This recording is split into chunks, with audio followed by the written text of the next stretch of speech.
teknik modifikasi cuaca. Saya akan menelisiknya eksklusif. Saudara, banyak yang mengatakan stop berita, jangan mendengarkan berita untuk menaikkan imunitas tubuh. Meskipun juga paparan dari berita bohong rasanya tak bisa dihindarkan. Bagaimana kemudian memverifikasinya, bagaimana kemudian menyaringnya? Tentu ada media arus utama yang bekerja berdasarkan prinsip-prinsip jurnalistik. Tapi saya ingin berbagi cerita, berbagi kisah dari seseorang yang menjadi korban hoax, korban berita bohong, yang harus kemudian mendapati ayahnya wafat akibat berita bohong. Mas Helmi Indra, saya turut berduka cita atas apa yang terjadi. Ayah meninggal kira-kira pekan lalu, Mas, ya? Betul, pekan lalu, Mas Eman. Terima kasih atas ucapannya. Iya. Dan semua itu terjadi karena hoax. Anda yakin karena itu?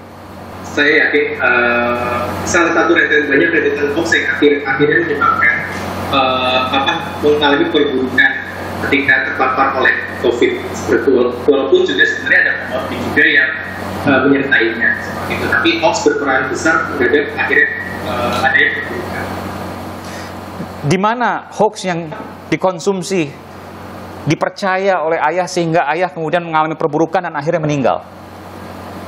Sebenarnya rentetan hoax ya, dari awal mengenai vaksin, dipercaya bahwa vaksin itu haram karena mengandung babi. Terus sudah sempat ada potongan video yang menyatakan bahwa vaksin ini jika disuntik vaksin bukannya malah bisa mencegah, malah bisa memperburuk. Jadi Bapak nggak vaksin, Mas Helmi? Enggak, Mas. Sama sekali nggak vaksin ya? Enggak vaksin. Oke, itu yang pertama. Saya nggak vaksin. Itu yang pertama.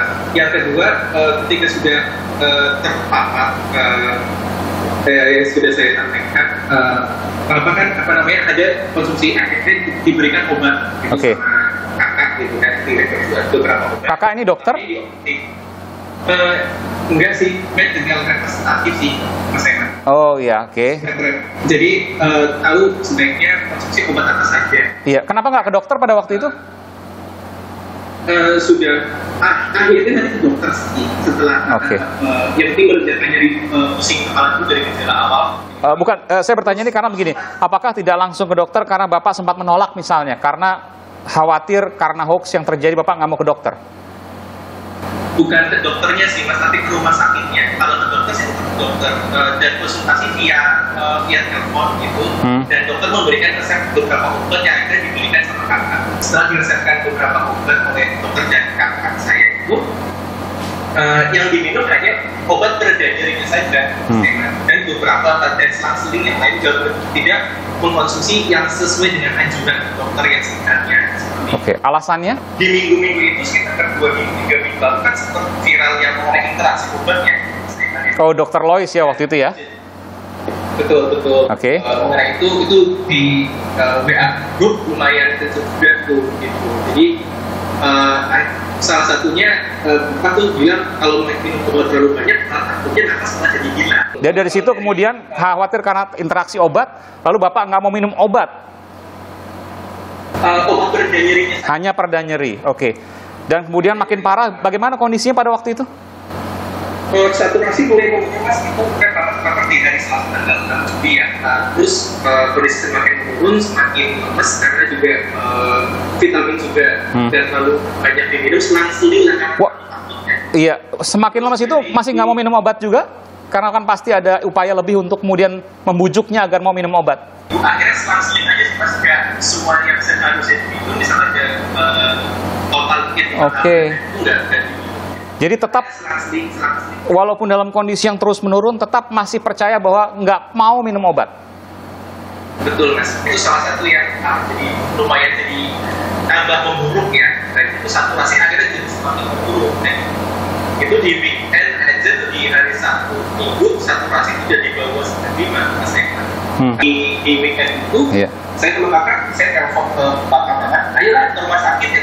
Lo nanti bisa kalau gak usah takut nanti di COVID kan. Itu kalau saya 3 pas ketika ke rumah sakit jadi malah di COVID kan. Oke, karena hasil antigen pertama negatif, nggak mau ke rumah sakit, takut nanti di COVID kan gitu ya.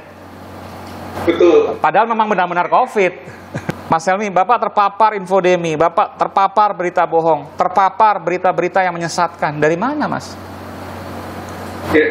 Dari WA grup, Mas. Dari positif kemudian sampai meninggal berapa hari, Mas, pada waktu itu? Positifnya kan Iya, Senin ya? Senin ya, Senin. Di hari Senin, meninggalnya di hari Rabu. Hanya 2 hari, Mas. 2 hari. Ini merupakan pelajaran mahal ya, Mas Helmi ya. Ada yang ingin disampaikan di sini, Mas? Ya, sebaiknya kita itu ya, literasi digital semakin diperbanyak. Dan kita yang tidak percaya dengan berita-berita hoax, kita konsisten memberitahu minimal ke keluarga tercinta kita. Baik, terima kasih. Terima kasih Mas Helmi Indra, sekali lagi turut berduka cita. Semoga Ayah mendapat tempat terbaik di sisi Tuhan Yang Maha Esa. Dan sehat semua untuk seluruh keluarga, diberi ketabahan. Terima kasih Mas, sehat selalu. Amin. Terima kasih, sehat selalu.